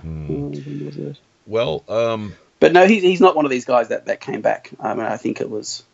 I think that this is an execution which has been confirmed by I think it was even confirmed by John himself. So Okay. Well, just scrolling. yeah. But again, it was it December 2013. So it's going back. It's been a while since I've read up on it. Just in closing, while you're looking for this, Peter, let me just ask you then. They say you should always, once again, save these hardball questions for the end of the interview. But for purely journalistic reasons, I've got to ask you this. I got to throw it out at you. There was a hit piece that I guess JMS put together on you. And which you could maybe comment. Oh, they've done it several times, have they? So if you could just talk about that in brief. But in particular, what I'd like to ask you about, one of the things they criticize made me kind of wonder, scratch my head what was going on. But a couple of the memes, I guess, that you allegedly put together had these cult members blowing their brains out. Okay. No. That was a mistake on my part, going a bit silly with special effects. What I did was I made a video that kind of told my story. And one event that I depicted in the video was these members that just rocked up at my university. I was teaching a class. I walked out of class. There were two members at the doorway saying, "We want to talk to you." So it was like a little ambush. It wasn't threatening physically. They were two women. But they could have emailed me. They could have said, "Look, we'd like to talk to you. Can we meet?" So they were there. And I actually said yes. We went for coffee and I recorded it. But I was furious that just the idea of them being on campus where we were a lot of women. So what I did, I made a video where I kind of reenacted that scene, and I had like little gorillas as them. It was just I was going a bit silly with special effects. And then what happened? I think I did have a machine gun effect, and on them. Didn't mean it as any kind of threat or any kind of violence. I just bought some software at the time which allowed for kind of a lot of effects. I later re-edited that out. I gave it some thought, but that was me. I guess I regret that. I mean, it didn't have a place in that video. I thought the story was more. I didn't need to add these little silly things that I kind of thought at the time added a bit of kind of humor or something dark and funny to the story. So they caught up on that and blown it up. Oh yeah. Oh sure. Well, you left yourself completely open to them attacking you, didn't you? So yeah. Yeah. But you're issuing an apology then, is kind of what it sounds like, of sorts, for being so extreme, maybe. I guess I wouldn't say extreme, because I wasn't thinking I want to kill these people. I wasn't thinking I want to see them dead. It was just. It was a dark parody of sorts, I guess. Yeah, I don't know. Yeah, a little bit silly. Yeah. Well, I apologize if they thought it was. But we had a really heartfelt chat with these women after that day. So there was nothing. I don't think they could have seriously thought there was any violent intent from me. Start looking at anything to kind of disparage. Not to say I don't make mistakes and I'm perfect. But in terms of me being a violent person, I think there's nothing. I mean, that's the clutching at straws. And this is a group which has committed lots of acts of violence and has praised Hitler. Well, and that's but that's the story behind that. So yeah. Mm-hmm. And so then, I guess on this note, what I'd like just in closing to ask you about is: have you felt at any time your own personal safety perhaps being threatened, just with them maybe making you a little uncomfortable to the point where you're wondering if you could perhaps your safety and well-being might be in jeopardy? There has been violence against journalists and former members in Korea, so I kind of don't want to discount it. And again, when we're dealing with such extremism, anything's possible. I've never really felt in fear of a physical attack or violence. The group have promised, and this is from the leadership and from official members, to promise to keep suing me and filing criminal charges against me until I go to jail. And I've had like 3 police interviews and 5 different criminal complaints. Right. How has that gone? That's been a recent development. We almost forgot to ask you about that. Let's get up to speed. What's the deal? I was going to. Well, originally 3 charges were filed back in like 2015. They were eventually all dismissed. It was a bit of a process though, but it was a police interview. The police recommended to the prosecution the charges be dropped. The prosecution had their own investigation, and they called me in for a kind of mediation session. And then they eventually dropped the charges. And JMS used that as a way to try and get me to close my website, because at the mediation session, they presented me with a document that said they would drop the charges if I closed my website, never talked about them again, and then apologised. And I said no to that. And then the prosecution later dropped all the charges. And then then I got threats by a text message that they would just continually file charges against me. And then I faced two sins. One was a defamation complaint that was dismissed. I had an interview with the same police officer who recommended the earlier charges be dropped. And then the most recent one was a copyright complaint. I actually had to go to a police station in Daejeon. This was just a few weeks ago. So that was my third interview, my third time to be kind of read the Miranda rights. But that was dismissed as well. So I guess that's more that what they're aiming to do, is to try and intimidate me and get me on some, if I've posted something in the past that maybe crossed the line, which my website initially, I did create it pretty oblivious to what the laws were regarding defamation, and I didn't really look into copyright issues too much. So yeah, that's what they're trying to get me on. Certainly every complaint filed against me, certainly acting in the public interest has been a strong defence, and is a strong defence when you're dealing with a serial rapist. So whatever they throw at me, at least I can make a good account of myself. So we'll see what happens.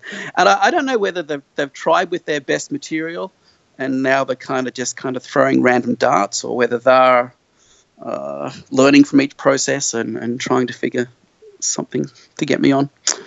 So yeah, so far so good. So and it's made me feel more. I need to be more accountable. So I've kind of revisited my site, sought some legal advice. What can I post? What can't I post? What's problematic, and what's perfectly fine. I mean, in their eyes, nothing is fine because they don't want any kind of criticism at all.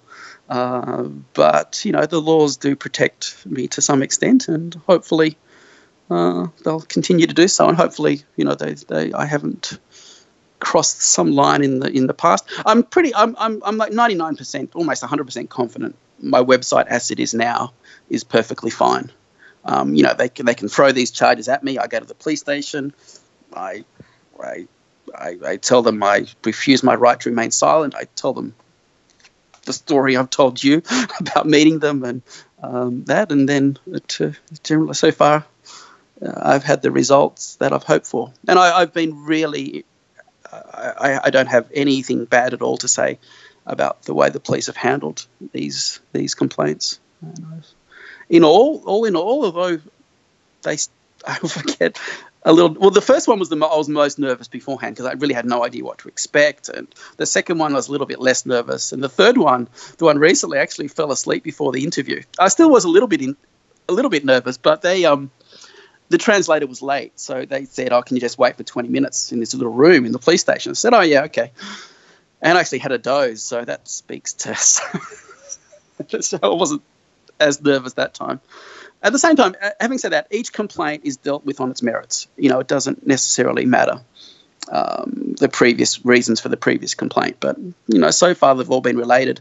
My defence were all related, and I think it's also relevant that these threats have been made to continually file charges against me and continue to harass me. So I know I'm quite happy. It's quite a nice moment when I say, well, I've been accused of 3 or 4 crimes in the past, and I've been cleared each time. Here are the threats to continue suing me. This is what happened at the mediation session. They clearly want to censor the internet and censor me. The guy's a serial rapist. You know that. You're the police. You're the guys that convict, press the charges. So that's the kind of the memorable experiences, I should say, and quite surreal. But yeah, I've been no complaints at all with my dealings with the police regards to my interest in JMS. Yeah, they seem to be a lot better off in general. The police in Korea than in the West, Canada, USA. I mean, even the Amsterdam police, my experience, were great. Sitting out there on the the sidewalk cafe with cops going by and horses and so forth, and just waving, big smiles and whatnot. So, the Korean police really a lot cooler and laid back versus the more kind of steroid driven, it seems, and pumped up kind of a lot of cases, these soldiers returning from conflict in the Middle East and so forth, and some major PTSD issues, as well as just the general corruption, including things like drug abuse that goes on behind the scenes with cocaine and you name it. So, but anyways, Peter, look, we've really covered a lot of ground here. It's been great catching up to speed with you once again. Let me just and PeterDaley.net is the website. We should have thrown that out a time or two. Yeah, that's my homepage. I've got a separate cult site as well, jmscult.com. Oh, that's yours. That's a big forum. Yep. There's a homepage, and then there's links to the forum. The forum is the most easily updated part. Actually, I updated it this morning. Posted a translation of a Korean article that was just published. Well, how many members do you have on that forum? That's really a big deal. How many members? I think it's been in operation since about 2006. A lot of threads. But a lot of people just look at it and don't register. And sometimes I turn registration off because I get so many spam accounts. I'm not sure whether that's a fault of the software or something AMS has engineered. But it's been a bit of a hassle sometimes. So it's mainly just kind of me, but people kind of read it rather than joining and posting. But actually, I did have a new member register at my site like a few months ago. If you look at the forum, look for posts by Katie. She's just gone to town mining their social media presence and their website. So she just uncovered so many front groups, like all these modeling front groups, schools operated by the groups. He got photos of kids in front of the photo of the leader, 9 or 10-year-old kids essentially worshipping, learning about the serial rapist. Well, look at JYP. Speaking of modeling and whatnot, and going back to Yoo Byung-eun, I'm not sure, maybe you could add a little bit more to this just in brief in closing, but this guy is one of the major top Korean K-pop figures, producers, recruiters of talent and so forth, and he is married to the niece of the cult leader who was behind the sinking of the Sewol ferry. If people want to do a search for that, and all the golden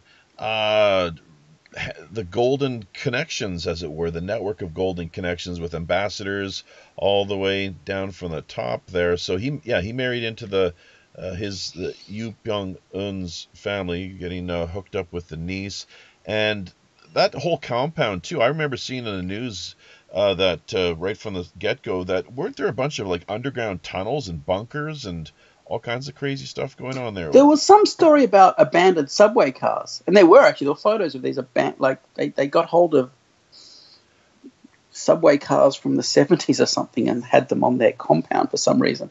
I'm not sure about. I don't recall. Just they had a pretty sprawling complex. South Korea is one of the most heavily tunneled countries.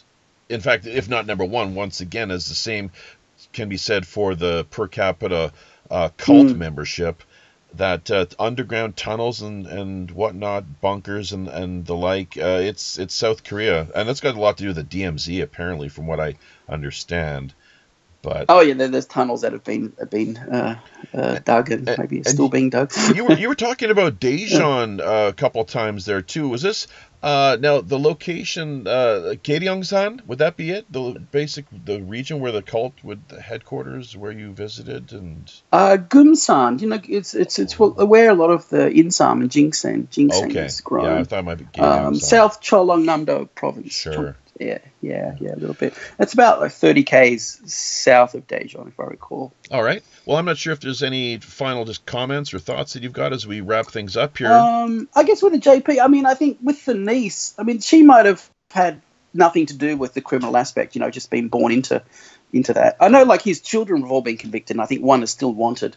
So certainly the core family, they were all involved in these various finance companies and financial scams. But I always think, can't always blaming somebody because of a relationship. So I didn't really read too much into it. I remember reading of the connection and seeing recently. I'm not sure whether much came of that though. Oh no, he was hauled up on the carpet. He was being thoroughly investigated at the time. JYP. Yeah, but did anything come of that? I don't believe it did. He kind of managed to get off scot-free. Right. Just kind of, yeah. So. I mean, just the connection with the niece that might have been just. Guilt by association. It could have been guilt by. That's what I was saying. Presumption of innocence. Certainly, Yu Byung-un's daughter and two sons were. I mean, two of them are in jail, and one of them, I think, he's still wanted. So certainly that family, yeah. But he's kind of been off the radar. Like there hasn't been much mention of him. The daughter made news because she was arrested in France, and there was a big long extradition process. So there's quite a few articles about her kind of fighting extradition and then being extradited back, and then she was found guilty, I think, and sentenced quite recently, actually, I think just a few months ago. So certainly the core family unit, they were all involved in these money scams, and the father was, he'd led the cult. Interesting economic cult, because one thing that came of that was all these members had jobs with companies owned by the group, and so it's a nice way to kind of cement them to the organization. But then when it all became known that after the sinking that all these companies were linked to him, people that they stopped buying their products. So these people, their livelihoods were they were so cemented to the organization. Well, like you jobs. said, it all came crashing down like a big house of cards, as you referenced earlier. I imagine they would have been impacted in a big way. Their operations and just the network conglomerate of. I mean, the most hated man and organization in the country for a long time, and the object of this massive manhunt. There's even talk of like Navy warships being involved in a manhunt at some stage, before he's patrolling to see. And the circumstances, once again, is this is where the cops with the investigation. I mean, it's like No Muy Han. Give me a break. Official story, official narrative. Forget it. The way that everything, just if you go back and look at what happened there, it's a total farce. The way that they came up with the supposed corpse, it just doesn't add up at all. It's a total, Well, I would have thought if he had any brains, he would have left Korea that morning. Like the ferry sank, I'm taking my money and I'm getting the hell out of here. Because it took a few days, I guess, for it to kind of be linked to him. Anyway, a little bit beside the point. But there was one funny story where he was hiding in a house and the policeman searched the house but didn't look in the cupboard or something. Oh god, we could maybe save this for the after show. We're really stretching, we're over time, we're stretching it out here big time this week with Peter Daley, episode 102 of Pirate Radio Podcast. Let me just say to our listeners that interesting comment here that Pirate Joe added to the YouTube conversation, stating that when you think about it, a pirate vessel is somewhat of a cult. They have their own rules and laws, a hierarchy, and everybody looks to the captain. So, but you know what you're getting into. I guess so. Here's the deal, sign on the dotted line. I'd say there's not less deception, so I'm cool with pirates. And the only time that a pirate really is, or a captain rather, is looked upon as the leader ultimately, and that you are expected and kind of bound, required to listen to him and what he's going on about, is in the heat of battle. That's if you're not engaged in during a storm. These are life-saving. These could be life-saving instructions. That's right. So ultimately vote a non-confidence, I guess, right, and a mutiny if things are not really going in accordance with the way that the crew had expected. So, do you watch Outlander?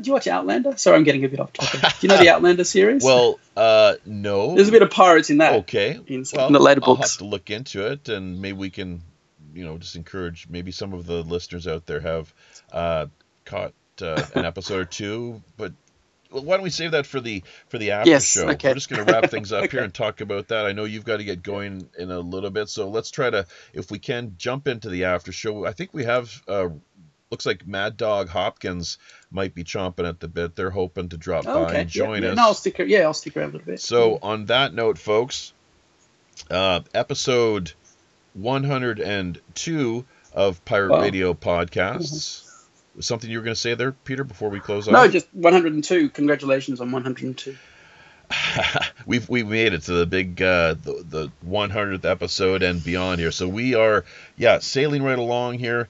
It looks like the water's a little rough, and it's not like we don't have our challenges from time to time with storms and tempests and the like, but things are going quite well here. So pretty much happy clear across the board with the state of affairs and the way that we're managing to kind of continue to ramp things up.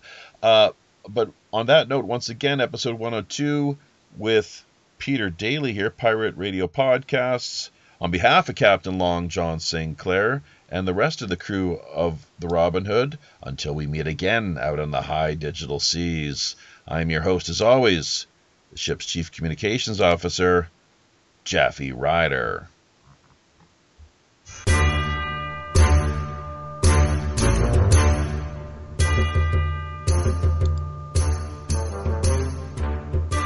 Aye now, there we be. Having carefully looked over each of our navigation panel instruments, checking every level, switch, dial, cable, knob and pulley, by all accounts and indications, we indeed see it's time once again to drop anchor inside Mystic Bay and draw an end to another week of Pirate Radio Podcasts. Remember, if you're looking for a little more lively online action, keep in mind we've likely got yet another great free-flowing Rogues Gallery after show coming up for the next hour in either Skype, Google Hangouts, or Peer.in. Also, if you've in any way enjoyed or found yourself benefiting from the shows we've tirelessly produced over the past 2 years, you might want to drop by our Patreon tip jar page and lend a little support. Half of all network donations go directly to charity.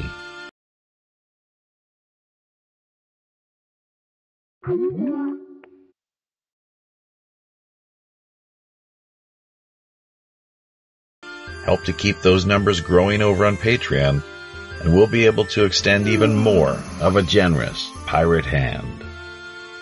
Looking forward now to the balance of 2018, we're still not quite yet booked. So if you yourself have a new, novel, intriguing, or otherwise underreported idea, unique individual, or pressing item in mind, be sure to either drop us a line directly over on WPRPN.com or fire us a quick email via pirateoneradio@gmail.com. We're always open to exploring fresh creative suggestions, intriguing guest ideas, cutting-edge discussion topics, and captivating themes. You can further embark on your own personal pirate journey by either liking, commenting on, subscribing to, or just following us via virtually any mainstream social media platform, including Twitter, Facebook, Google+, or Minds.com. So don't forget to become engaged. Until we meet again out on the high digital seas, I'm your host as always, the ship's Chief Communications Officer, Jaffe Ryder. Tally-ho.